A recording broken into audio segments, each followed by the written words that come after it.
আসসালামু আলাইকুম প্রিয় দর্শক, আশা করি আপনারা সবাই ভালো আছেন। আমার দুইটা বিড়াল রোমিও আর মোংলা।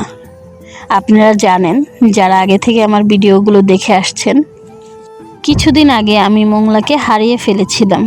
অনেক খোঁজাখুঁজির পর আমি মোংলাকে আমার কাছে আবার ফিরে পাই। ফিরে পাওয়ার পর থেকে আমি মোংলাকে আর ফ্ল্যাট থেকে বের হতে দিই না। ওকে সবসময় আমি রুমের মধ্যেই আটকে রাখি। ওই যে ভয়, আবার যদি চলে যায় কিংবা হারিয়ে যায়। আসলে বিড়াল একটা শখের জিনিস, পাশাপাশি খুবই মায়ার জিনিস।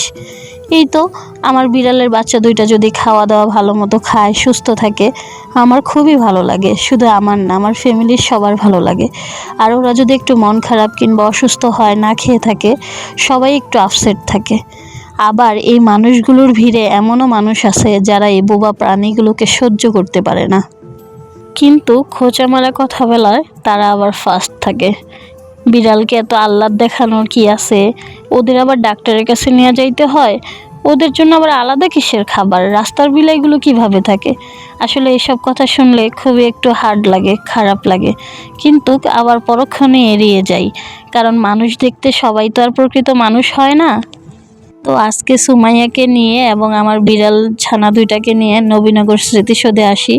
ওদেরকে ছেড়ে দিই, খুলে দিই, যেন ওরা চারিপাশে একটু মন মতো দৌড়াদৌড়ি করতে পারে, একটু ঘুরে ফিরতে পারে। তারপরে এই তো ঘোরাঘুরি করতেছে, আপনাদের জন্য একটু ভিডিও করে রাখলাম। ওদের কিছু সুন্দর সুন্দর ফটোও তুলেছি, যেটা আমি ভিডিওর শেষে আপনাদের জন্য দেখাতে চাই, এবং আমি শেষে দিয়ে দিছি। অবশ্যই ছবিগুলো দেখে আপনারা বলবেন যে ছবিগুলো কেমন হয়েছে এবং ওদের কেমন লাগতেছে।